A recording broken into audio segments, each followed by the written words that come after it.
Welcome everyone to tonight's special Emerging Conversations event. I'm Jenny Van Duzen, Associate Director of Alumni Professional Development here at Emerson, and I'm glad you could join us. Before we get started, just a few housekeeping notes. To minimize background noise, all attendees are in listen-only mode. We encourage you to submit questions at any time during the presentation via the Q&A at the bottom of the Zoom window. Now it's my pleasure to introduce our host, Stephanie Simpson, Emerson class of 2006. Stephanie, thanks so much for being here, and I'll let you take it away. Thank you for having me. Hello, everybody. My name is Stephanie. I go by she, her pronouns. I'm really excited to be here and to talk about this topic of conscious leadership. So I'm going to start by, it's saying that I can't share my screen. So I don't, for some reason. So we'll start with, I'm going to tell you a little roadmap about of where we're going to go today while we figure out how to share my screen. Okay, now we can. Great. Awesome. Thank you.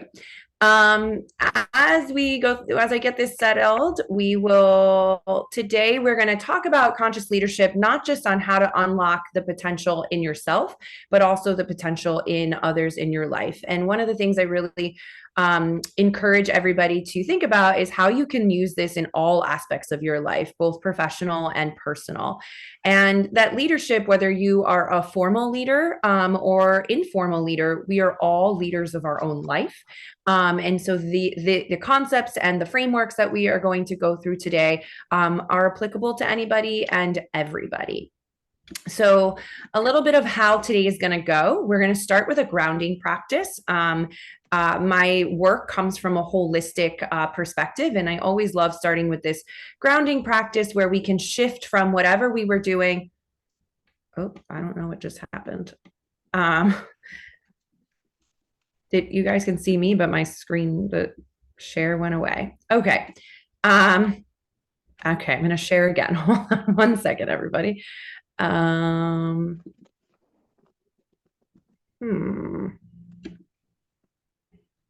There we go. Perfect. So we'll do this grounding practice so that we can shift from whatever we were doing previous to coming on to today's session so that we can really land and be here together and focus the best we possibly can and be present. Then I'm going to give a little quick introduction about me, how I got to what I'm doing right now. And then we'll get into what is conscious leadership. We're going to talk about the different forms of help, get into the framework that we're going to be diving into today called core energy leadership. And then we're going to go through a few tools that can help us in this framework and in all areas of our life. And then we'll leave some time at the end for some reflections, some questions, and then integration. So it's really important to me in all the work that I do that, yeah, it's great to hear from people and learn new things, but how are we actually putting this into practice in our own life? That's really where change happens. That's where transformation happens. So leaving today with hopefully one thing that you can start doing tomorrow to help put all the stuff that you're learning, or one thing that you were learning in today's session. So before we get into our grounding practice, I invite you for a moment to just think to yourself, what's your intention for today's session? It could be just to stay open, stay curious. It could be to learn something new. Maybe it's just to practice being present for the next, 70, 75 minutes. So I'll give you about 10 seconds to really think about that. Maybe write it down for yourself if that's helpful.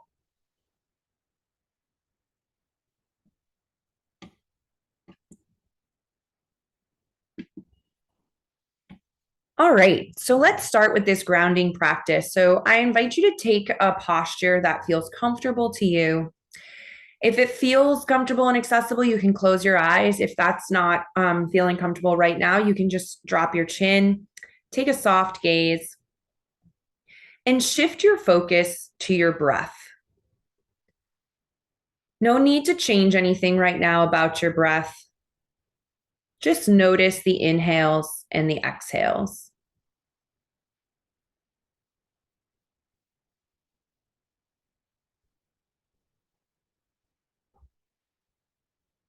And as you're noticing these inhales and these exhales, see if you can make the inhale just a little deeper. And on your exhale, see if you can release just a little more.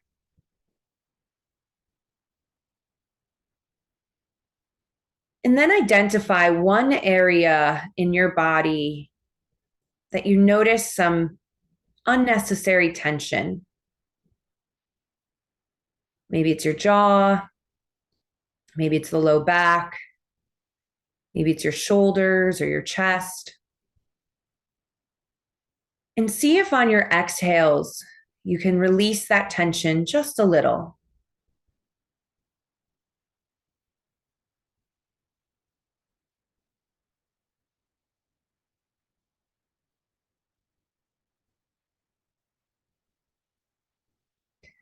And then taking one more deep inhale through the nose, really filling up in all sides of the body. And then exhaling out the mouth. If your chin was down, you can lift it up. If your eyes were closed, you can open your eyes. We'll come back to the space that we're in. So before we dive into today's material, I thought it would be helpful for you to get to hear a little bit about my background and how I got to where I am and how all of this fits into the work I'm doing right now. So as was mentioned, I graduated Emerson in 2006. I actually made my own major at Emerson through the IDIP program. So I combined dance theater, TV video production, and marketing. I then made my way out to LA after having done the LA program my senior year of college. And while I was out there, I worked in various forms of the entertainment industry, both in film and television as a PA at one point, and then as a producer's assistant, as well as working in advertising actually for a little while, in print advertising when that was still a thing as an account executive, and then really shifted a little bit in, or not shifted a little bit, but shifted completely into performing arts. And so was dancing professionally, both on screen and on stage, doing stuff in musical theater, doing stuff in concert dance, as well as directing and choreographing, and then also starting to go into education. So as a teaching artist, and then decided that I wanted to get my MFA in dance. So that brought me back to the East Coast. I'm originally from Connecticut, and I went to Smith College for my MFA in dance performance and choreography. And that was actually the program that really laid the foundation for all the work I'm doing now. So in my thesis at Smith, I was really interested in how, at the time, dancers and actors could perform optimally to their highest potential and what was getting in the way of that. And so I was looking at fear and our relationship with fear. And so I started studying sports psychology and taking things that were happening in the sports world and bringing that into the dance and the theater world and the studio, and started working with dancers both one-on-one, but also as a collective, and creating what was called mental training plans or psychological skills training plans, and helping them to navigate through their performance anxiety or whatever was coming up for them that was stopping them from being able to perform to their best in high intensity situations. And while I was doing that, I was also learning what were best practices for leaders who were holding that space. How could they show up for individuals and groups and teams collectively? And so my thesis was all looking at situational leadership, group development, group cohesion, through the lens of actually the creative process. And when I finished that program, I continued to perform and choreograph professionally. I started teaching at some colleges. I started a dance company called Reject Dance Theater, and started my coaching business. And at the time was just coaching dancers and actors, and helping them to be able to not just physically do what it is they wanted to do, but mentally, and really explaining and having people understand the mind-body connection. It was around then that I also started my yoga practice. I got certified as a yoga teacher through the Yoga Alliance, and really started looking at things from an even more holistic perspective, and really servicing my clients in a spiritual mind-body perspective. And just so that we are all clear on the spiritual side of it, it's whatever the client defines that as. So whether it's understanding their values so that they're really creating alignment in all areas of their life, I then got hired by a private school in New York City, which is where I'm based now, to build their dance and musical theater program. So I was there full time for 8 years doing that in their middle school and their upper school. And in halfway through my tenure there, I also built their internal coaching program. So that program was to service the adults on campus. So training people how to use coaching skills, both in the classroom with students, but also with each other as peers and as leaders, whether it was department heads or heads of divisions or deans or any of that. And then we even expanded out into training parents on how to use these coaching skills. I still work with the school as their coaching consultant, even though I'm not teaching there full time. And within all of that, I ended up going back to get a second master's from Columbia University Teachers College, and this time really in psychology.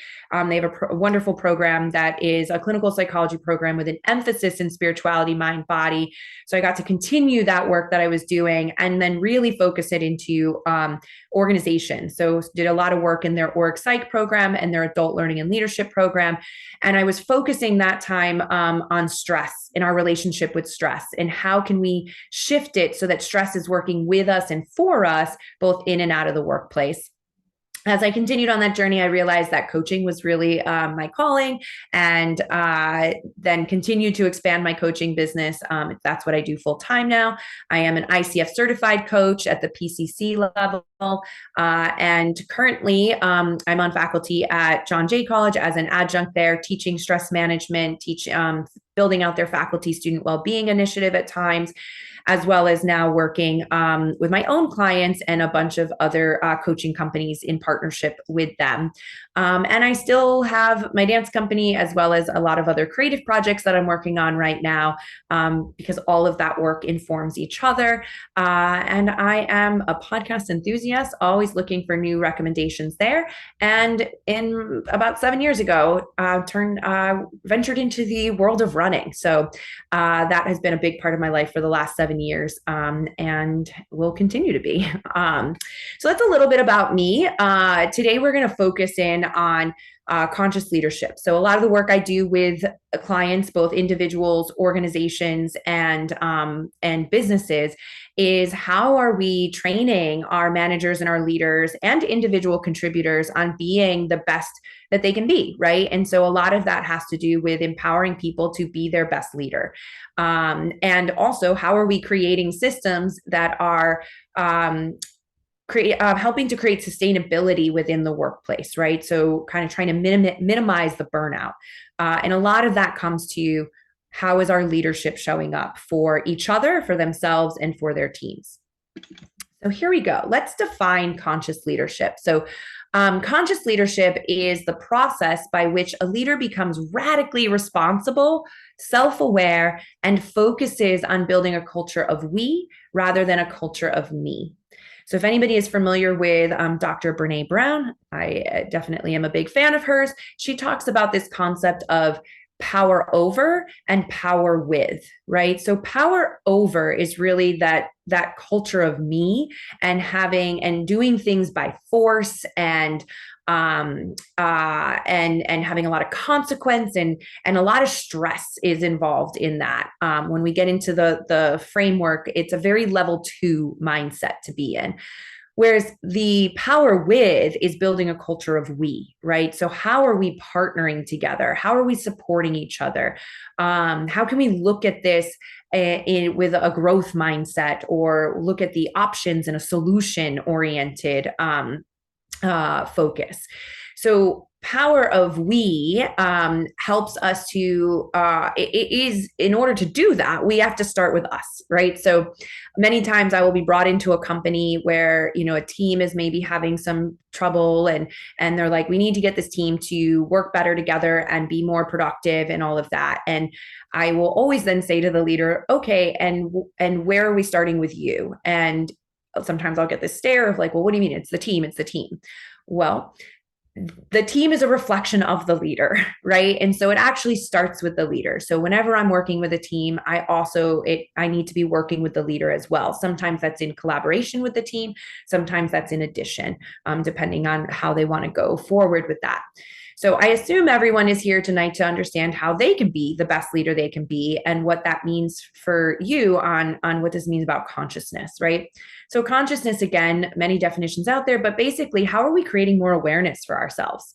And I always tell my students and my clients that creating more awareness gives you more choice, which gives you more agency, right? So we are then no longer what we'll talk about in the framework, level 1, which is called the victim level. We aren't just a victim of our circumstances. We are actually taking responsibility, taking reflection first. What is my part in this? What can I do to shift this? And then how will that help the people around me? So before we get into this framework, I wanted to take some time to talk about the different forms of help. What I feel is really important about understanding the differences between these different roles is it helps you as a leader to understand which role is appropriate for different situations. But also as just a person, it helps you to understand where to go to for help based on the thing based on your goals and what it is you're working through, right? So we have more power in our lives when we can ask for help in an effective and appropriate way. So if we think of the forms of help on this spectrum of non-directive to directive, all the way over on directive, we have a consultant. So a consultant is someone who is an expert in a given content area. So though I do a lot of coaching, I also do consulting, right? So when I'm coming in as a consultant, someone is bringing me in to assess the situation that they have there and then have me recommend or give advice or tell them on what are some best steps to go forward, right? So whenever we typically hire consultants when there's an issue, they come in, they look at things, and then they tell us what to do. If we move down the spectrum a little bit, we then have therapist or mental health counselor or social worker or anything like that. Though many mental health practitioners are very coach-like in the way that they work with their patients, a therapist is an expert in mental health, right? They have a degree. Even though my second master's is in clinical psychology, I just want to be very clear, I am not a licensed it wasn't like a licensure program. So I'm not a licensed therapist or counselor, but I am a certified professional coach. So a therapist, they have that expertise. Depending on their level of certification, they can even diagnose. And like I said, they might use a lot of coaching skills in their work, but they also can tell, and they can tell their patients things. They can give advice, and that is totally acceptable within the contract of client and therapist or patient and therapist. I'm going to go to teacher in a moment, but I'm going to come down to mentor. So a mentor is an expert in their own journey, their own life, and like the field that they work in. So a mentor and a mentee relationship, the mentee is asking a lot of questions of the mentor, and the mentor is giving advice or suggestions based on their path. So there are times where many of us have probably been mentors in our life. A teacher kind of goes back and forth with all of these, right? So hopefully they're an expert in the content area that they're teaching. So they're consultant-like. Many times they are holding conversations that can be therapy-like, but hopefully they're not actually taking on the role of a therapist. There's a lot of trainings and language out there on being like mental health first aid certified to help you understand like where are those boundaries, right? A teacher can be a mentor, whether it's to other teachers, even sometimes to their students. But the biggest difference between teacher and all of this is a teacher is deciding what are the goals for that class, for those students, and then how are we assessing that, right? So you can also see that like a manager can also be kind of teacher-like, right? There are times where maybe the manager is setting performance goals and how they're going to assess that. We'll come back to that idea when we are talking about feedback practices later in this session. But also a teacher can be really coach-like in how they get their students to these end goals, right? Then all the way on the non-directive side is coach. So as a coach, my beliefs, my philosophies are that my clients are fully capable and whole. They already have all the answers within them. And my job is to ask them, not tell them. And so a couple of the tools that we're going to learn today come from a coaching mindset or toolkit. And they're really powerful when we are leading, when we're managing, and also just in our daily lives. And so not that everyone's going to leave here being like, I'm ready to be a certified coach. That's definitely not my intention, but more so, how can I be more coach-like in my interactions with the people around me? And how can that be a form of help that is really supportive to the people I'm working with? All right. So now that we've kind of solidified or kind of talked about these different forms of help, let's dive into what this core energy leadership framework. So something I noticed as I have been working in the field now for many years is that we throw around a lot of these terms, right? Like conscious leadership or the words well-being and health are being thrown around a lot right now without really people defining them. And being very much at heart a practitioner, it is super important to me that anybody I work with is leaving with some actual practical tools. And in order to do that, we need to bring what kind of feels intangible down to the tangible. And that's what the core energy leadership framework does. So a little high level overview of the framework. And then we're actually going to go through the framework level by level. And here's where I will invite you to get, pencil or paper, because it can be really interactive, even though you're not going to come off mute. You can use this as an experiential part of today's program. So core energy leadership was created. It's a framework created by Bruce Snyder, who was the founder of IPEC, which is where I got trained to be a certified coach. It is ICF recognized. And it is a 7-level framework that helps us to understand how we're using, and the word they use is energy. Now I want to pause here. Some of you might be like, energy, a little too woo-woo, was a little like, I don't know, this woman said that she has a degree that's psychology, spirituality, mind, body, not my deal. Totally understandable, completely understandable. If the word energy is kind of making you go, nope, don't want to listen to this, just take that word out and you can replace it with 7 levels of perspectives or 7 different lenses that I can use, that I can choose to look through. So feel free to pick whatever word resonates with you as we work through this framework. Now, the intention of this framework is to help us to empower us to be more conscious of how we're showing up in our lives, internally and externally. Because guess what? We're doing it anyway, right? Like it's happening. And when I go through the framework, you'll probably notice like, yep, that is definitely a level I'm in a lot of times. Or wow, like I can tell when I'm in this situation, I dip into that level, right? So we're already doing it. This level is helping us to give language to be able to name where we're at so that we can then decide, is that where I want to be? And if not, we can then choose to be in a different level, right? So again, when I said before, with awareness comes more choice, and with more choice comes more agency and power, right? And so not only is this framework really helpful to understand yourself, it's also a wonderful framework to understand other people, right? So you might not, I'll talk about an assessment that goes along with this that I do with my clients. So like maybe you take the assessment and you understand your actual makeup, and you maybe don't know what your direct reports makeup is, but you understand the energies to be like, oh, wow, this person is really kind of hovering in that level 1, level 2 right now. And how can I help them? How can I meet them where they're at and support them, which would be a really level 4 way of approaching it, as opposed to coming up against somebody who's in level 1 or level 2, especially level 2, when we get to that, is a lot of conflict in level 2, and meeting them with more conflict, right? Like that's probably not going to help us get to a solution if we have 2 people meeting each other with conflict, right? So being a conscious leader means being able to check in with yourself, not take things personally, and then be able to kind of assess the situation and decide what might be the best way to support the situation in front of you or the person in front of you.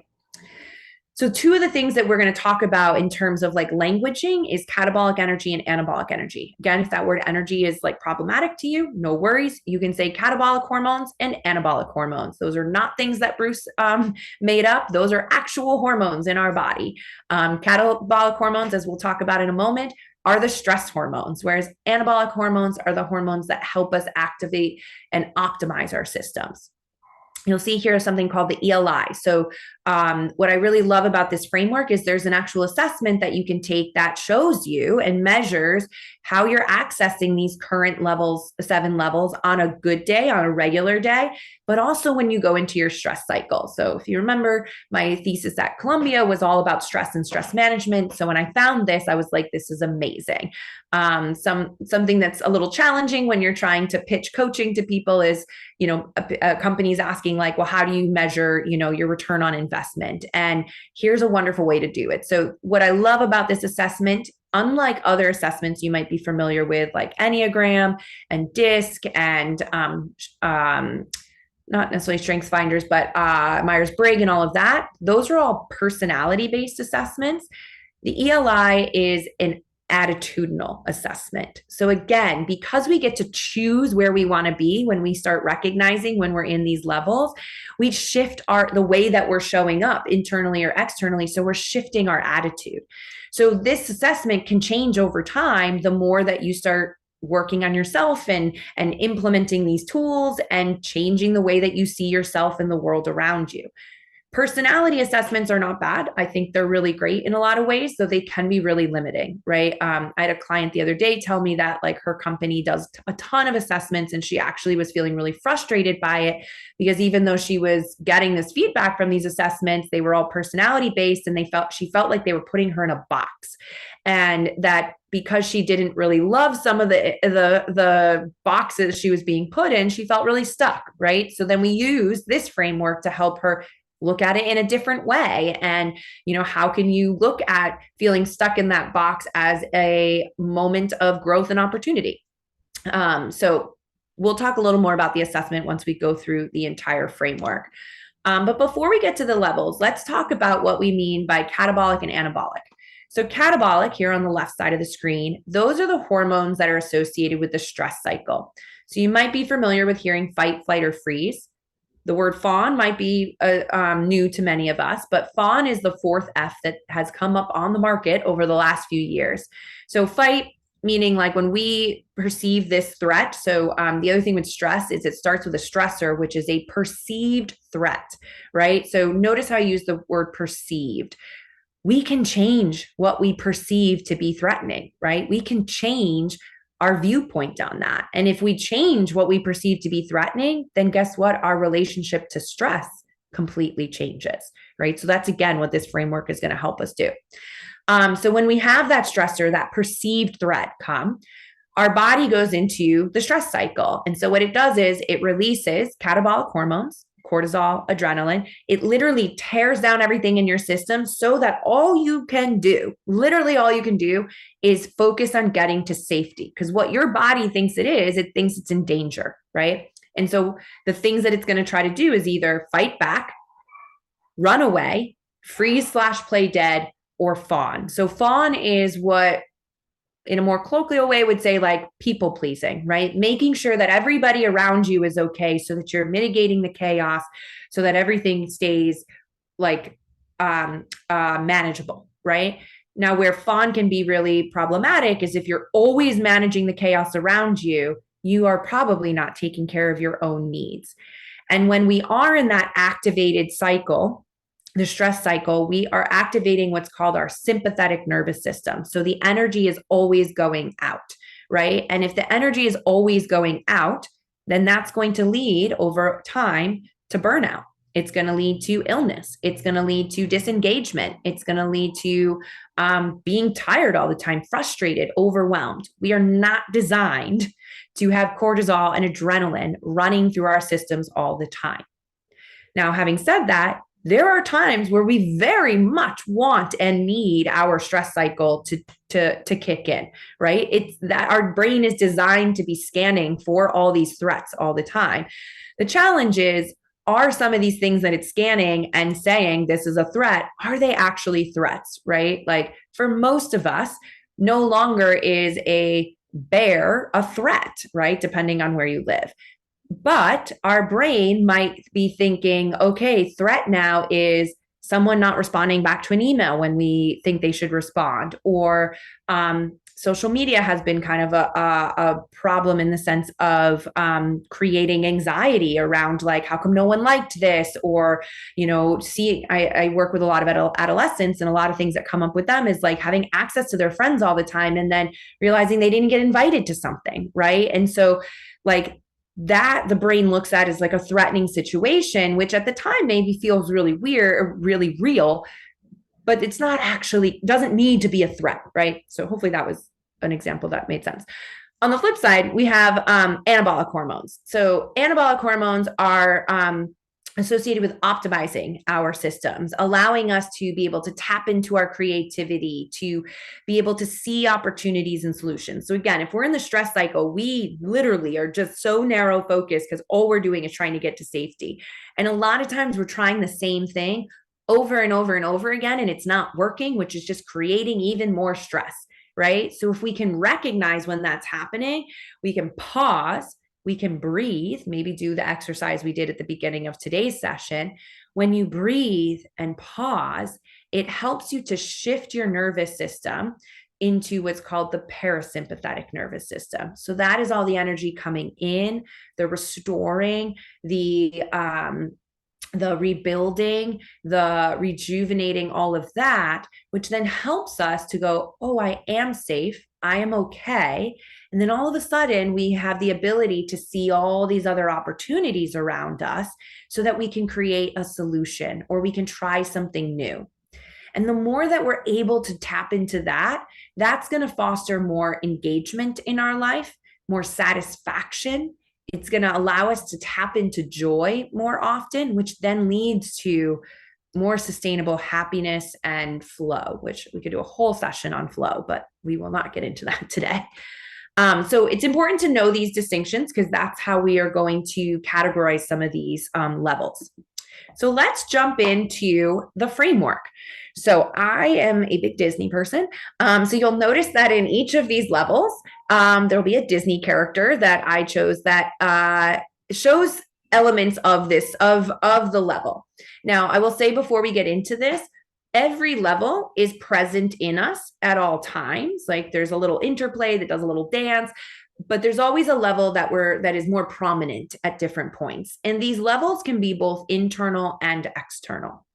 And the container that we're going to use to like go through this is each level, I'm going to share a common thought, a common emotion, and a common action. So again, going back to my practice of being holistic, what I really love about this framework even more is that it gives us these different entry points.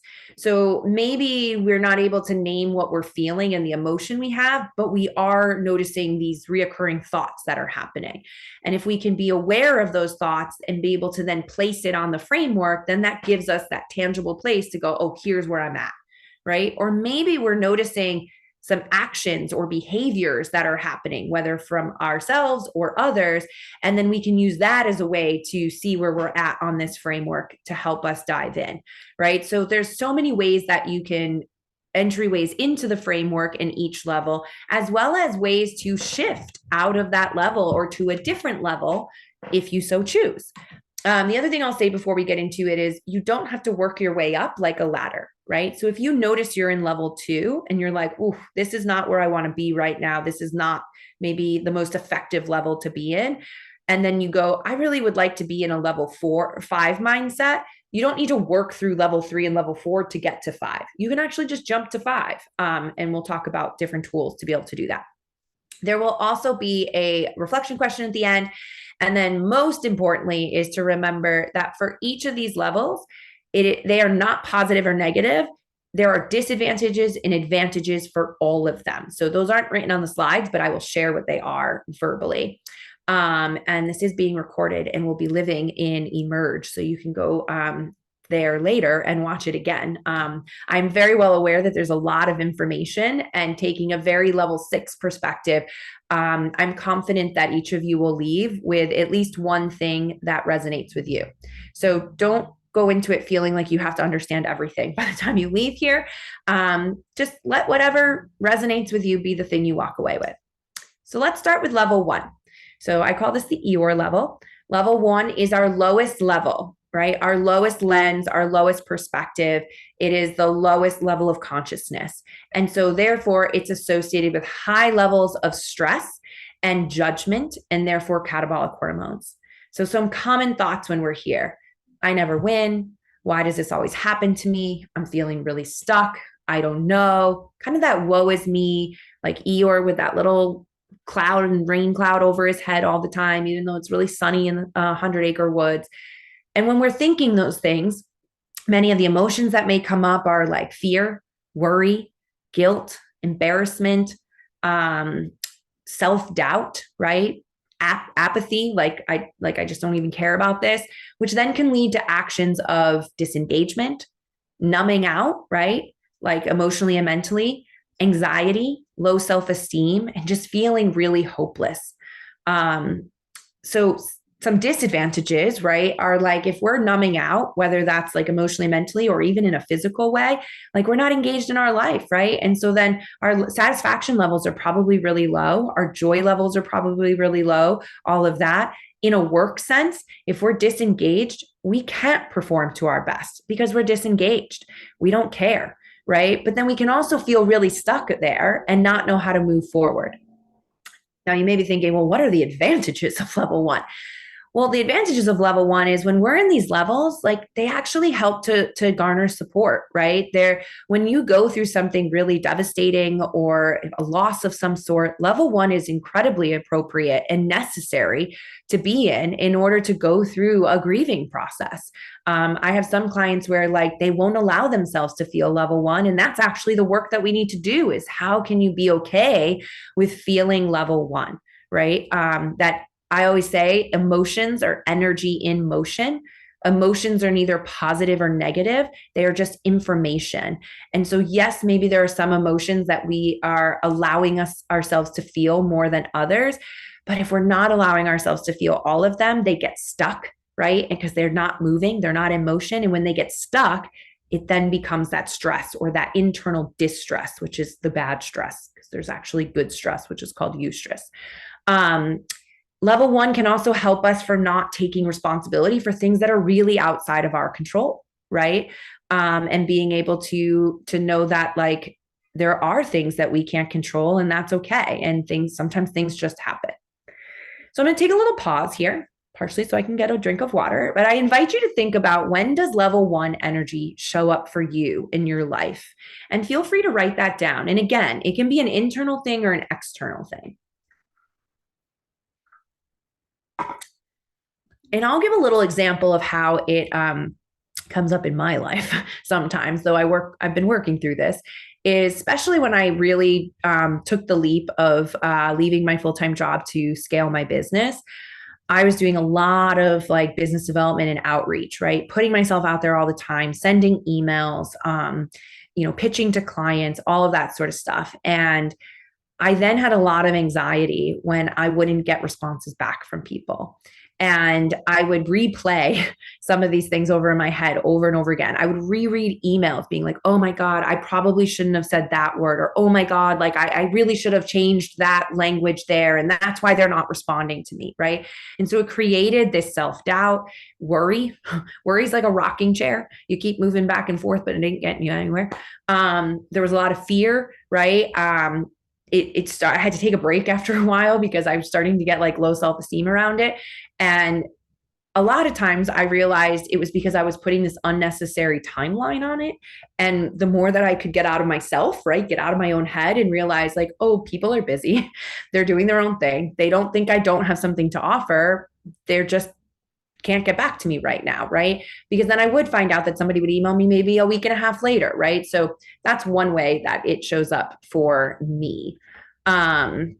So just continuing to think about how that might show up for you. And also, since we're also thinking about other people, like maybe there's somebody in your life that you notice like, oh, that's kind of the level they're in all the time, right? So you can jot that down.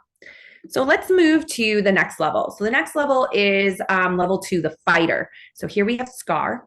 And I'll explain why later. But level 2, we're a little higher up in consciousness, but we're still very much in that stress cycle. Here, we're really thinking things in binary. It's either right or wrong. It's either good or bad, positive, negative, this, that. Like there's no in between. So if like Eeyore's feeling like I never win, woe is me, why would I even try? I never win. Scar here in level 2 is like, oh, I'm going to make sure I win and I'm going to make sure you lose. So I hope this is not a spoiler alert for anybody, but Scar, because he wants the power, not only does he kill his brother, but he frames his nephew, right? So that everyone's out of the way. So it's only him in power. So when we are thinking like, I need to defend myself, I need to stick up for myself, I don't trust the people around me. If I don't say what it is, then someone's going to steamroll me and I'm not going to get to where I am. Then you're definitely feeling you're feeling level 2 there, right? Because level 2, conflict is that core emotion. Anger, resentment, territorialness, blaming people, whether it's yourself internally, whether it's externally, blaming other people, blaming situations. Like I'm sure we've all had moments in our lives where we're like, well, of course that didn't happen, right? Because so-and-so didn't do this, right? And so we're always blaming the outward, right? So what are some common actions of that? Well, disappointment, frustration, pressure, defiance, difficulty letting go of things. And this is where the burnout happens. So unfortunately, having worked in many different industries and have clients across the board in different industries, this is where a lot of workplaces live. This is where like people are saying that they either lead by or feel like they're being led by a more like coercion sort of thing, like where deadlines become the only thing that's important, right? Like it is not sustainable to be working from deadline to deadline to deadline to deadline. It just isn't, right? To look at athletes, when we thinking about sports psychology or just like anybody who is athletic or anything like that, you can't be in a training cycle all the time. You are going to get injured. You are going to burn out. Well, the same goes for us when we're in the workplace, right? Like we cannot be performing at the same levels every single time. And though an advantage of level 2, so many times, and you might be one of these, you're like, well, I work really well under pressure. Sure, that myself included, right? Like when I can think of many times when I was at Emerson where like there was an all-nighter, we were like doing a film shoot and like we had a time crunch and it's like we all came together and we got it done and yes, and all of that. And that's exciting and that's totally okay. And there are moments where level 2 is really important and necessary, though it's not sustainable, right? So even though that is a short-term gain, over a long period of time, it is going to cause burnout, it's going to cause illness, and then illness over time turns into disease, right? So I think about this a lot, and I think many of us at Emerson probably were involved in way more activities than we had time for, right? Which is what I love about Emerson. And I always noticed in my birthday, I'm a Scorpio, so it's coming up in November. I always noticed that when I went home for Thanksgiving, which was right after my birthday, that I would get sick. And I would get sick because technically I was actually already sick all the way through, but I was functioning in the stress cycle and in this like hyper aware state, right? In my cortisol, my adrenaline was getting me through that. As soon as I would get home for Thanksgiving, when none of that was around me anymore, my body would be like, great, we can breathe. And then I got sick, right? But for just so you all know, you didn't just get sick. You were already sick, but your body was protecting you to get to safety, which at that moment in time was vacation or Thanksgiving break, right? So in more of like a conflict resolution side or conflict management side, if we are coming into a situation where someone is like in a level 2 and is upset and angry and all of that, if we're meeting them at level 2, we are never going to find a solution, right? Because we are going to be fighting each other. We're going to be blaming each other. We're going to feel territorial. We're going to be looking at things as like, and from a scarcity mindset, and we're not going to be able to bring us to the same side and be able to see what it is that we are trying to navigate and come to a solution together, right? Which is a little more of a level 5 perspective. So we'll talk about that when we get there. So I kind of talked about the advantages and disadvantages there. So take a moment now to think about, how does level 2 energy show up in your life? Some common things I see with clients is not really feeling like they can trust the people they're working with. Another buzzword that is always making its way around the workplace culture is psychological safety, right? So I always ask people like, yeah, I love that. Psychological safety is necessary. What do you do to create that? And very rarely do I hear someone say, here's what we're doing to create that. And I see the other side of it with clients being like, yeah, I don't feel safe at all here, right? So again, we'll talk about tools later on how to do that. But think about how this shows up in your life. Level 3. So we're getting a little higher up in the spectrum here. We're at Rationalizer. So here I have Snow White, which I'll explain in a little while she's here. And this is a really interesting level because it's the bridge level. There's catabolic energy here, but there's also anabolic energy and more anabolic, right? So here the thought process is, I want to win. And if you win too, great. So I always say this is like, this was me when I was doing group projects, right? Like I want to get an A on the group project. So I'm going to take some leadership here and understand, what different people in the group, what their strengths are, and maybe come up with a timeline, because I definitely want to get that A. And if you all get the A too, great. Like that's awesome. Like I'm not like Scar. I don't need you not to get the A, but like, I'm definitely going to make sure we get this A. People in this, when you're consciously in level 3, this is where really good managers and executors live, because they're really good at using coping strategies when things are really stressful and being able to put things to the side and focus on the end goal, right? They're able to work with people, even if they don't really like them. They're able to see the good in them, to see the good in a situation and use that good to get to where they need to be. People here generally consider themselves to be, I can see the silver lining, being up people, and being able to forgive things and release things. And then here's where the big shift happens, right? They're able to take responsibility for their own feelings and actions. So notice in level 1 and level 2, that wasn't there. There was a lot of internal and external blame. Whereas in level 3, the reason why we're getting higher in consciousness and moving into that anabolic state is because we're taking responsibility for our own feelings, right? Now, where the flip side of this, the disadvantage of this is that because in level 3, we're really good at rationalizing and justifying and tolerating, we may be tolerating things and being like, well, this is good enough.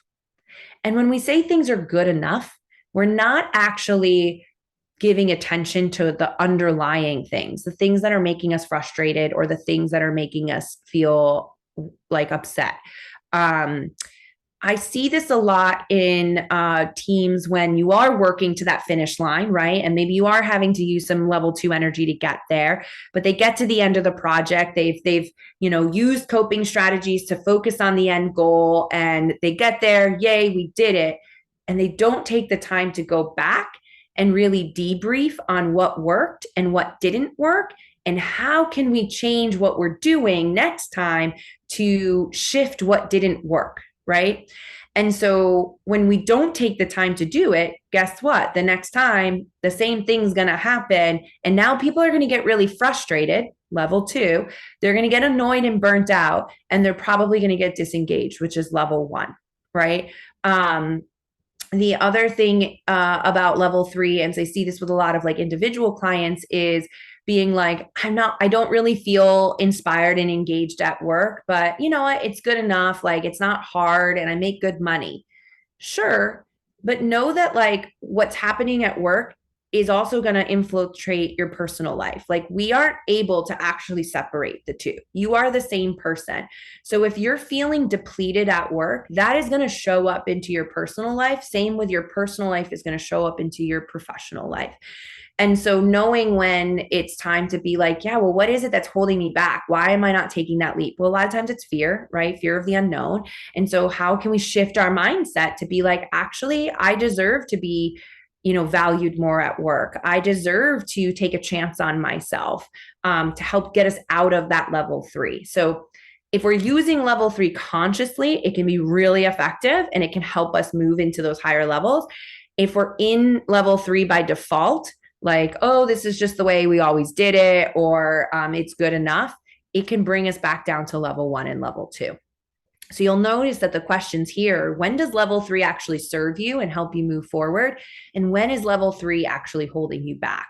And remember, being a conscious leader means being radically honest and aware with yourself. And I'm not asking you to share this with me or anybody else. I mean, you're totally welcome to share with me at some point if you want to. But being radically honest with yourself is the first step, right? So think about that. And the reason I chose Snow White is that Snow White is like really good at managing all the people in her household, though also she's kind of just like, well, this is good enough, right? Like, and just kind of like doesn't have a lot of agency in other areas of her life. So that's why she was put in level 3. Level 4 is the caregiver. So here we have Belle from Beauty and the Beast. So now we're into a moderate level of anabolic hormones and energy. This core thought here is you win. I don't need to win. I love you. I'm coming from a place of concern. How can I help you? How can I support you? The underlying emotions are all about compassion and trust and conditional love, which is interesting, and caring. Actions like here, we're definitely not taking, we're starting to not take things personally. We're being of service. We're being playful, right? We're tapping into that like inner child, that creative side of ourselves. We really enjoy problem solving. Notice that there's a word self-care there. So level 4 people, and you might be like, oh, this is definitely the level I'm in. The challenge sometimes for level 4 people is that self-care part. They're so good at taking care of others that they forget to take care of themselves, which when we're not putting healthy boundaries and taking time to care for ourselves, all of a sudden we then get back into level 1 and level 2. Because here's what happens with level 4. And I will let you know that level 4 is one of my dominant in my energetic profile. And to be in full transparency, when someone was doing a debrief on me, they asked me, what would be the benefit of increasing your level 4? And my response was very level 2. I was like, I don't want to do that. I am so tired of doing that for everybody else. And the person was like, understandable. How could you use your level 4 on yourself?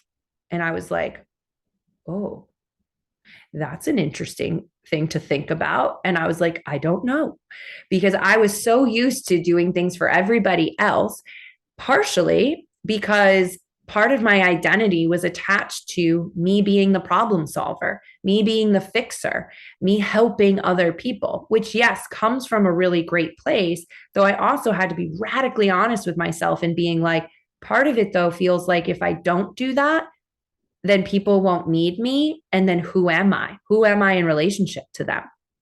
I see this a lot with healthcare workers. I see it a lot with primary caretakers. I see it a lot with teachers.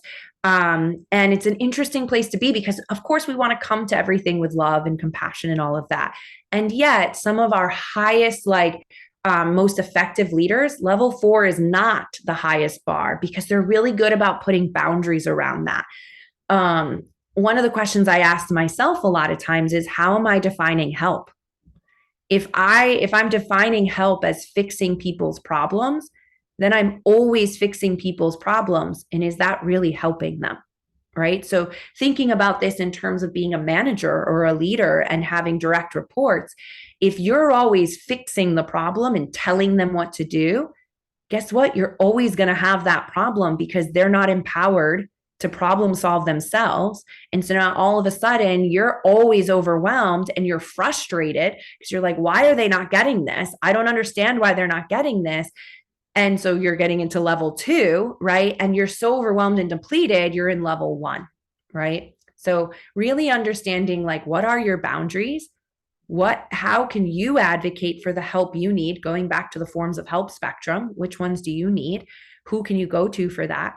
And really thinking about what does help look like for people and how can I actually lean into that? So many of you might have heard the term manager as coach, right? So how are we using coaching tools and skills as a manager can really help alleviate a lot of the overwhelm that a lot of managers have, especially the ones that are like, I need to caretake, I need to solve all these problems, I need to do all of that. So hopefully that was a little helpful. So think about what would be the benefit of leaning into your level four more, right? And if you're met with like I was originally, level two, where you're like, I don't want to do that, pause, acknowledge that that is real for you.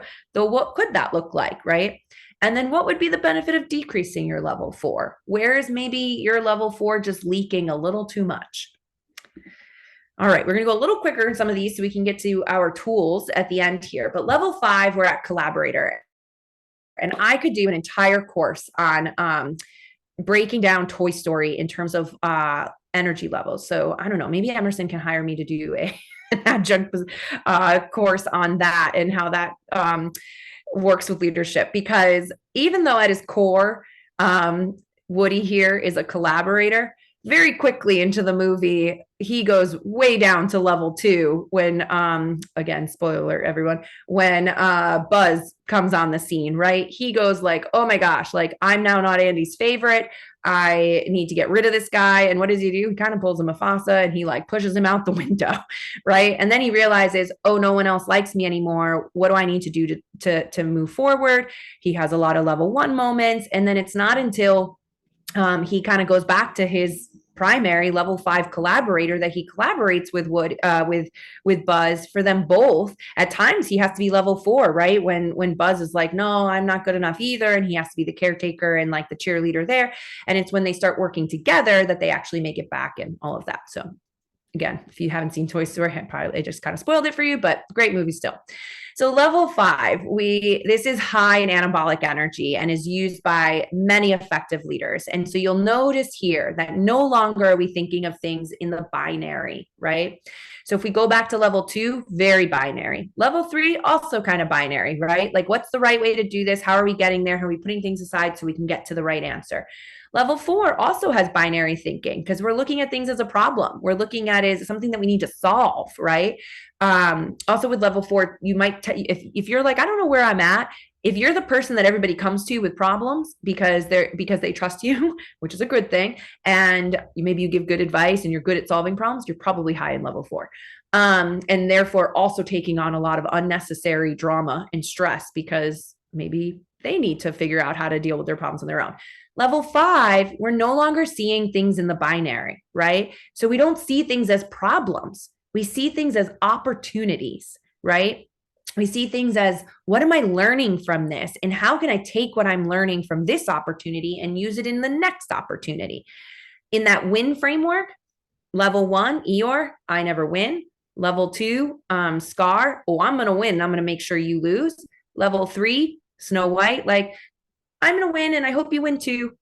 I know I need to like work on that one because I don't know if Snow White really feels that. But level 4, Belle being like, oh, I don't need to win. Like I love you. I want you to win, which I mean, she definitely is that. She literally gives herself up for her father. And then she also takes care of her captor, right? So very high level 4 energy. Level 5 is how can we both win? How can we create a win-win situation here? How can we partner together? How can we come from the mindset that there's enough for both of us? And in order to do that, people in level 5, they have a really healthy confidence, right? They have a high awareness. They are able to see things in a greater scale, see it in a bigger picture, right? Be able to zoom out and be like, all of this is leading to something, right? There's a peace there. There's an acceptance, right? So when you find in your life that there's something you're really struggling with, that you feel really frustrated with, I invite you in those moments to stop and say, what am I not accepting right now? What part of a reality am I not accepting? Because when we can accept what is, it allows us to move forward. In level 5, we believe that there's a meaning to things, that there's a purpose to things. We are solution focused. We're purpose driven. We're focusing on bringing people together. We're thinking when we're making decisions, we're thinking about how is this going to affect other people, all of that sort of stuff. So those are all really like, obviously the advantages. So you might be like, what are the disadvantages of level 5? Well, because in level 5, we see everything as an opportunity. We might have so many opportunities in front of us that when we start figuring out like which opportunity do I want to go towards, we might get what's called paralysis by analysis, right? We start analyzing everything. And so then all of a sudden we get stuck because then we're like, we get into that mindset of which one is the right one, which is the wrong one, which is the best one, which now we're going into binary thinking, right? So I know for many of the people that I'm still very good friends with from Emerson. So I'm going to say that I feel like many of us can probably relate to this, is like, we are seeing a lot of opportunities. We are people who are really curious. And so we're interested in a lot of different things, and that's awesome and exciting, and can get overwhelming, right? When we're all of a sudden, there's all these opportunities, we can jump into that level 1, level 2, level 3 place, and then bring ourselves down. So notice where in your life you could use more level 5 energy. In the workplace, I see this as when we're getting into that territorial place, that level 2 place, whether it's because of time or resources or projects or whatever, being like, okay, how can we pause and how can we create a win-win here instead?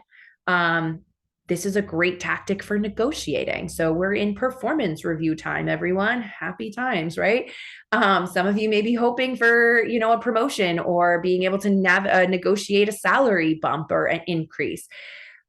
Level 5 is a wonderful place to approach this and find ways to showcase the value you bring to the company, and that by them valuing you with a promotion or a salary bump or anything like that, that it's a win-win for both of you, right? And so when we're presenting it that way, or I mentioned earlier in conflict resolution, if we're coming at it at a level 2 and we're here, we're not allowing ourselves to come together, use both of our minds, and come up with a win-win solution, a collaborating solution, which comes from a level 5 perspective. So let's move up to level 6. Level 6 is the connector. So in level 6, we really believe and feel that the people and the things in our lives are part of us and we are part of them. The big word here is like synergy and oneness. So I chose Olaf for this because Olaf is literally made up of this, like from nature and the sisters and all of that. And I'll explain also how he works in the disadvantage side in a little bit. But when we are in a level 6, we are at such a high level here, not the highest yet, but the high level consciousness, intention, intuition. We're tapping into all of that. And this is where our great visionaries are. The judgment is no longer present here. And here we believe that everybody is always winning. Right. So as I mentioned earlier, that like I'm coming into this tonight with a very level 6 perspective of you're all going to win because you're going to come out of this with something. Right. And I have no attachment to what that is. Like, I just believe it'll happen. Believing that everything is connected, different than level 5, where level 5 we're a little more like meaning making in the moment. Level 6 is about being in the moment. So this is where we really get into flow, right? Focusing on the flow, being able to activate that creativity, being able to follow that intuition. Leaders in level 6, they lead by being with people, by doing it with them. And you notice, like, as I start talking, like my arms start moving. It's the dancer in me, right? And like we're thinking, like, what about this idea? Let's envision this. What about that? What about this, right? So everything is really high level concept, like flowing from thing to thing, which is wonderful. Now, the disadvantages of level 6. So you notice, like, hands are all up here. We're floating. We're ideating. We're thinking about all the visions. Well, if we're never grounded and actually executing on all of that, that can lead to nothing, right? And in a workplace situation, I used to work for an organization where, oh my God, they were so creative and ideating all the time and this and this and this, but nothing ever got executed. And guess what that did for the rest of us? Made us really frustrated, level 2, and then made us like not care anymore, level 1, right? And so disengaging.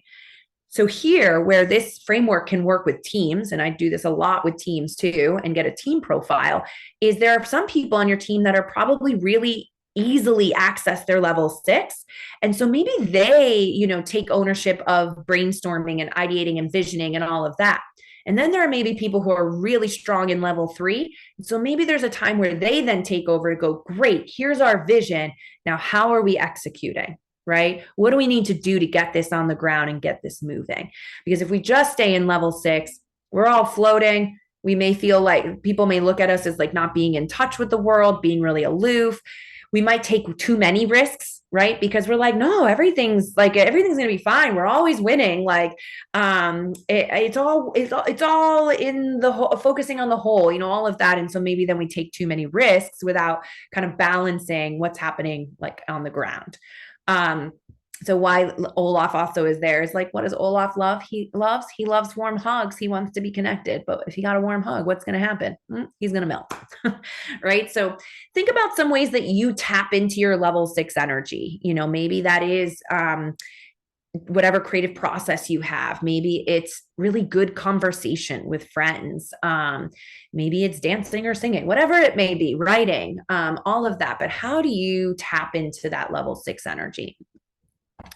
And here we'll get to the highest level. This is our Yoda level, level 7, the creator. Now, it's really important to know that no human can stay in level 7 completely, right? None of us can be Yoda as much as I try, because this is the level of complete creation and complete non-judgment. And no matter how hard we work on being open-minded, non-judgmental, conscious beings, we're still human beings. We are designed to have bias. The common thoughts here are just, I am. Winning is an illusion. Winning and losing is an illusion. We are focusing on every and nothing all at the same time. This is unconditional love. It's experiencing what you choose to experience because you believe that you're co-creating your life and you are choosing everything in your life moment by moment by moment, including the things that you're feeling and thinking. This level, like, again, winning and losing are an illusion because nothing's real. We made it all up. That's really what level 7 is talking about. We made it all up. So you may be thinking like, okay, so what's the purpose of level 7 then? Well, we can all tap into level 7, and level 7 can help us feel unstuck, right? If we are just kind of stuck in this spiral or feel like we're just, I don't know, like just too like heavy and things like that. Learning how to access your inner genius, your inner Yoda, can help you to see something a different way, or maybe take that weight off for a moment, right? So a lot of times what comes up in sessions is like, I just don't have the finances to do that. It's like, okay, well, what if we took that out? What if we pretended that finances didn't matter? What would you do then? And allowing ourselves to kind of explore that with then the other levels, right? So if we can then explore that through a level 6 mindset, we can start visioning things, and maybe we can actually start thinking about action steps, level 3 action steps or 4 action steps, that all of a sudden we start making progress and go forward, and that block of money or time or whatever it may be no longer exists, right? Because the obstacles that we see in the world start internally. So if we change the way we're viewing something, then the external obstacles change, right? If we're viewing ourselves and we're using a different lens. So if you think about like when you put sunglasses on, you see something different, right? The colors look different, or like I wear contacts. So if I took my contacts out, everything would look blurry right now, right? Like that's what these levels are doing. They're helping you give different glasses, different lenses to see things so that you can unlock something new, something that's still inside you already, but helps give you a tangible thing to help unlock that for yourself or working with somebody else. So level 7, a lot of ways to access level 7. For me, a lot of times it's meditation or mindfulness practices. Again, sometimes being in the creative process. So think about how you access level 7. Some disadvantages of level 7, like if you're in level 7 all the time and you're like, no, money's not real, and we made it up, which we did, by the way. And time is not real, like it's just a construct. People are probably going to think you're crazy after a while, right? They're probably going to be like, well, we live in the real world here, right? So not the way that we can go around all the time. There's also moments, and this is what I will deem as spiritual bypassing, where sometimes we get so in what we think is level 7, but we're actually avoiding the things that we're afraid of, or things that we don't want to deal with. And then that actually is level 1. It kind of comes all the way full circle because we're disengaging. So I mentioned that there's an assessment around it. So the Energy Leadership Index assessment, this is what it looks like. You'll see that there's 2 charts. The top chart is your profile on a good day, and your bottom chart is your stress reaction. And the amount of time you spend in your stress cycle is totally dependent on what it is that's stressing you out, what are the resources you have, and all of that. And really the biggest thing about it, as you'll see it written here, is when you become more conscious of how you're engaging your energy or the lenses that you're using, then you can make those lenses and that energy work with you and not against you. Because again, with more awareness comes more choice, which comes more agency and power. And so that's what consciousness is. So we're going to go into the last section of our webinar workshop here. And I'm going to make sure that we have at least 10 minutes at the end for some questions. So again, this is being recorded, so you can come back to it. I know that there's a lot of information, but I really wanted to spend time with that framework because it's a framework that you can jump in and out of for the rest of your life. Every time I do a debrief with someone, I learn something new myself. And again, it's attitudinal. So you're always changing as a person, hopefully always growing and exploring. And so your profile is going to shift. Though sometimes we need some other tangible tools too, right? So that framework is a tangible tool, but here are some other tangible tools. So as I mentioned before, many of these come from a coaching mindset and a coaching toolkit. So we're going to go through them and kind of quickly. And at a later date, maybe we can come back and do one where we can practice with each other, because that's always fun. And I always think, like, where do we get safe places to practice, right? So that's something I'm trying to figure out and create more spaces for. But effective and empowering questions. So what are they? Well, they're questions that help someone go inward, help them to reflect and uncover new insights. So these types of questions are helping people to grow and develop and explore new ways of thinking, new ways of being by creating awareness, right? Which, as we talked about, having more awareness has more consciousness. They're asked from a place of genuine curiosity and non-judgment, right? So we're really looking at these questions from that level 4, 5, 6, 7 perspective. So what are some attributes, right? Well, they're open-ended. Open-ended meaning they aren't yes or no questions. So though there are times where it's totally appropriate to ask a yes or no question, yes or no questions do not lend themselves to really invite exploration and reflection and inward practice. They're short, right? So one of my favorite questions to ask somebody is, well, what else? Shortest question ever, right? They usually start with what and how. So things like, well, what's important to you? Or what do you value? Or how could you approach this situation in a different way? What would you do differently? What worked? What felt like it didn't work? How did you come to that conclusion? Sometimes they start with when, where, and who, right? So those are really good when we're trying to create action plans and accountability. So like, when do we need to have this done by? Who do we need to support us in this? Or who do we need to get on board? Who are our stakeholders? Who are our shareholders? Where does this need to happen? Where do we need to be by a certain time? And then you'll notice that why is crossed out. This is, if we were having a more interactive one, I would say, why is why crossed out? And I would say, that's the only time I'm going to ask a why question. But I will just tell you the answer. Why is crossed out because many times when we ask a why question, it seems like we're judging, even if we're not, right? So when someone says, well, why is that important to you? Typically, the response we get is going to be someone trying to defend themselves or go into storytelling about something like, well, why did you do it that way? Or why did you do that? Or why are you late, right? There's this sort of like, oh, I got to come up with a good reason. Every why question could be changed to a what or how question, right? So like that, the why question of like, why did you do that? Could turn into, I'm curious, what brought you to make that decision? Or how did you get here, right? And what that's doing, instead of accusing somebody of like, why did you do it that way? You're asking them to pause and reflect and actually get to a point of like, how did I get here? What did I do? Right. And maybe in that exploration process, they start realizing, oh, wait, I could have made this choice, or, oh, next time I want to make that choice. Right. So as a manager, that is huge. Right. So instead of being like, why did you do it that way? That's wrong.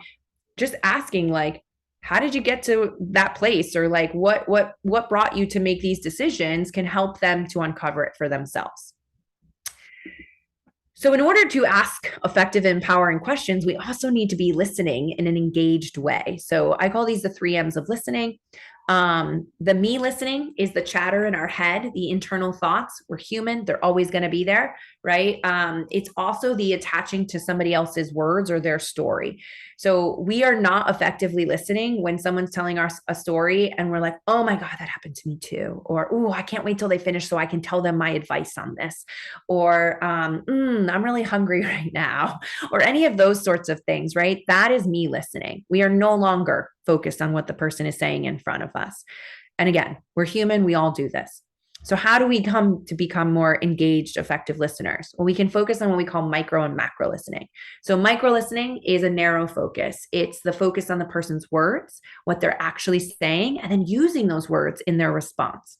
So I actually just did a workshop with my students at John Jay this week on this when we were talking about emotional intelligence and what are some tools to help us raise our emotional intelligence and also create spaces where like we are actually seeing and hearing people and actually when do we feel seen and heard? Because that's all we ever want ever is to feel seen and heard in our workplace, in our relationships, in our lives, all of that. And one of the things I was saying about micro listening is, what does it feel like when you're talking to somebody and then they turn around and they use a word you didn't use? Like maybe you're saying like, I was really hurt when X, Y, and Z happened. And the person goes, yeah, that sounds really frustrating. And you're like, no, I wasn't frustrated. I was hurt. Like, that's literally what I just said to you. Right. And it feels really like, oh, you're not listening to me. Right. So if we really want to like listen to people and feel like and have them feel like they're being seen and heard, we want to focus on the words that they're saying and we want to use those words in their response. The other thing that's helpful about this is maybe we don't understand the words that they're saying, or maybe we're defining them differently. Then we can ask a question, right? Like, well, what do you mean by hurt? Like what brought you to that? Something like that. And then we're uncovering and we're creating more connection with each other. Macro listening is a broad focus. So it's everything else. It's the tone, it's the body language, it's the cadence, energy, rhythm, and it's silence and pauses, right? Those have a lot of power to them too. And when we're oscillating between micro and macro listening, then we're really engaged with the person, right? So for me, when I find that I'm in my chatter or my internal dialogue or, in the me listening, I use micro listening as a way for me to get back to the person so that then I can also take in the whole person. And where micro listening can also be really helpful is like, we're asking maybe a friend or a partner, like, so do you want to do blah, blah, blah? And they're like, yeah, I guess so.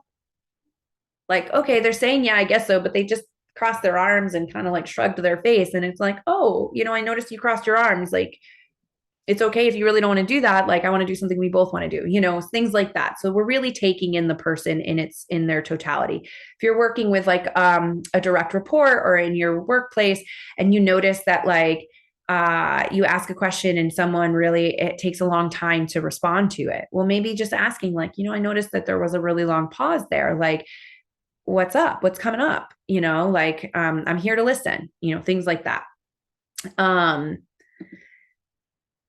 Another really powerful tool, and this can be used in all areas of your life, is acknowledging and validating.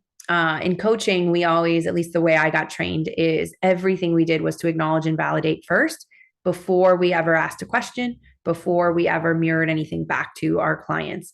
So acknowledging and validating is a way to create that connection, that safety, and that trust. So when we go back to psychological safety, this is a practice that helps to create psychological safety. And there's another one that we'll get to in a moment. And so with acknowledging and validating, you're mirroring back what you heard and what you're seeing without analysis or judgment. You acknowledge the situation and validate the feelings for that person. That doesn't mean you agree with them, right? I want it to be really clear that you do not need to agree with the person to be able to acknowledge and validate that that situation and those feelings are true for them. So those are some examples of like, it's understandable that you would feel frustrated, right? Or going back to before, it's understandable that you would feel hurt given the situation you're in, or it makes sense to feel hurt. You're not alone. I mean, this is a big one I work with right now with a lot of people who are career transitioning or trying to break into new industries and, hearing rejection over rejection or just nothing, it's like, you're not alone in this. And notice it doesn't say, I know that, or like, I know what you feel, or I totally get that, or anything that says I. we actually can't understand anything anybody else is going to. Like that actually is not the definition of empathy, right? Even if it's the same exact situation or it looks like the same exact situation, it is impossible for us to experience something the same way as somebody else. And so it's not helpful to say, I understand what you're feeling, because you can't. You can say, it's understandable that you feel that way. You're not alone in feeling that way. The bottom here, it sounds like I noticed that, right? I noticed that is a great one when you're doing your macro listening. Like, I noticed that you took a big breath before you answered. You can just say that. Or I noticed you crossed your arms when I asked that question, right? Like just naming it. It sounds like, right? It sounded like you wanted to say something more. I'm curious to hear what that is, right? So acknowledging and validating, and then asking a question and really using our listening skills can go a long way. Let's talk a little bit more about how we can create partnership.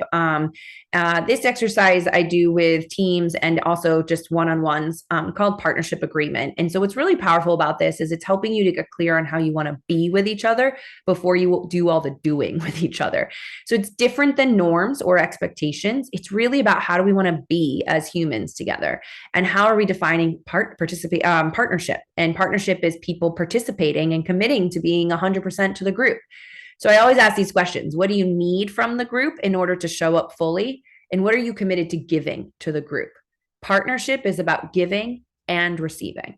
And that's how we create healthy communities and healthy relationships and healthy workplaces.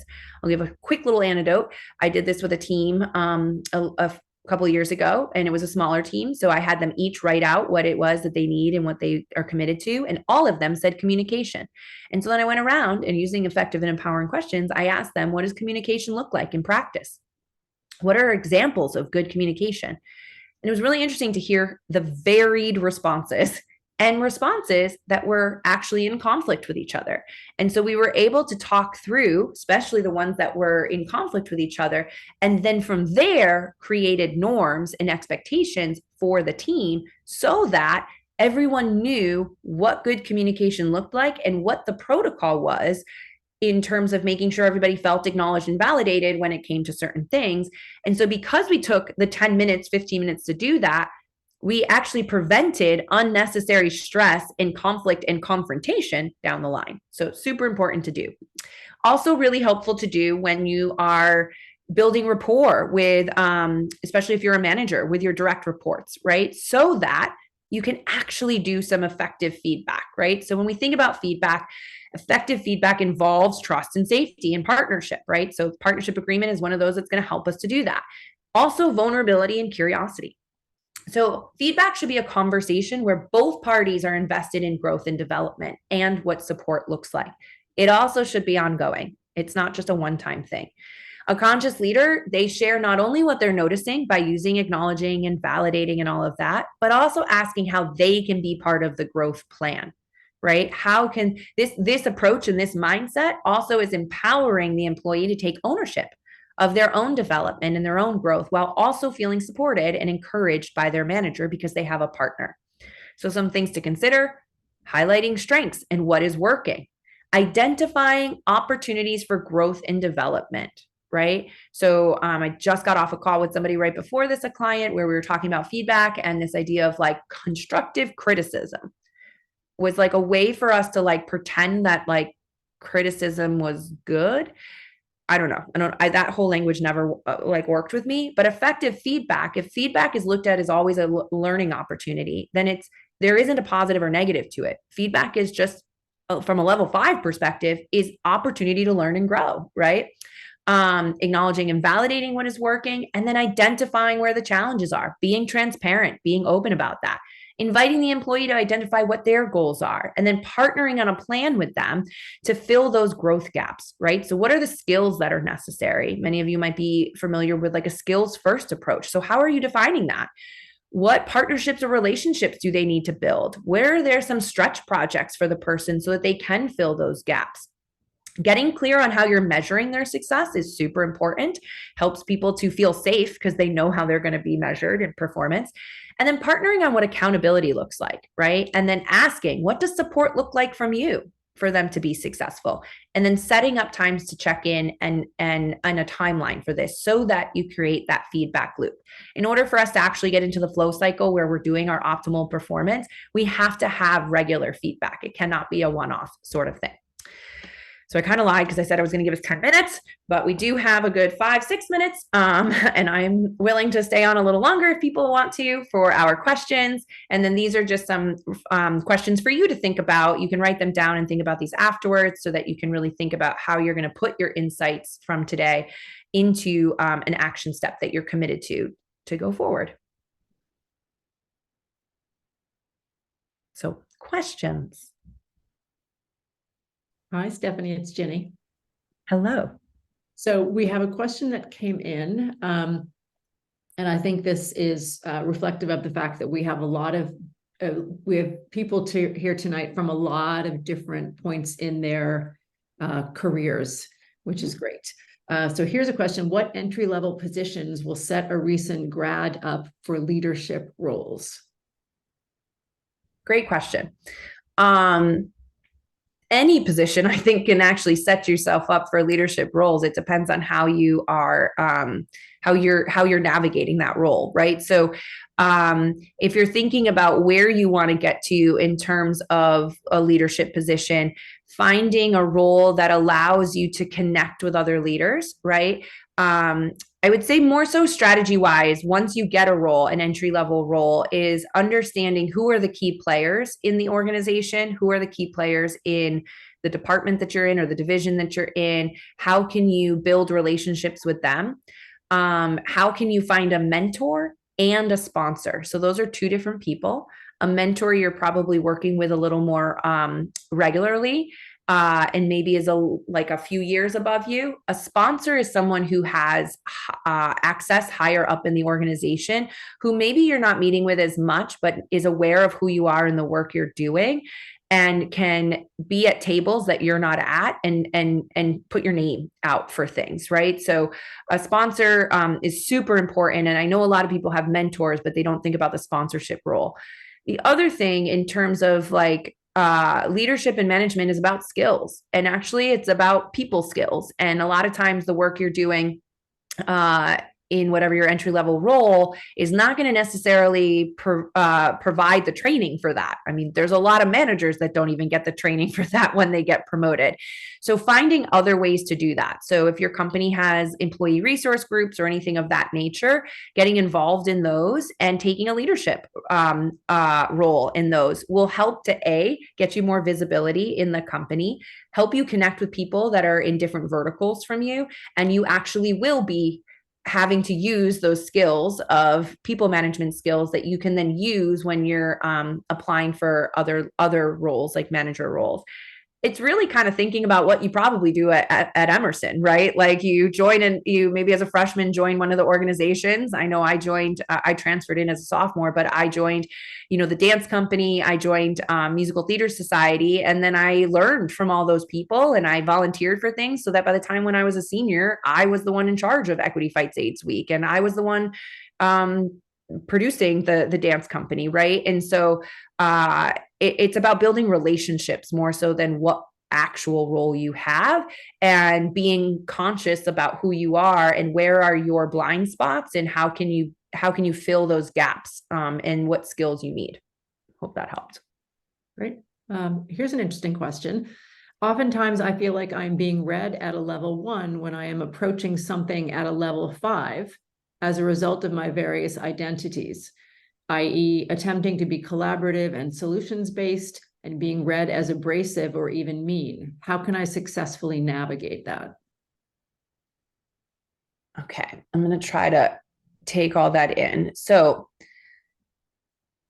the thing that's coming up for me is in listening, when we were talking about macro listening and like body language and all of that, because this came up actually in my class last night. Someone was like, well, what if like my body language is just a certain way? Like this is just how I listen, but it looks this way and people are perceiving it in a different way.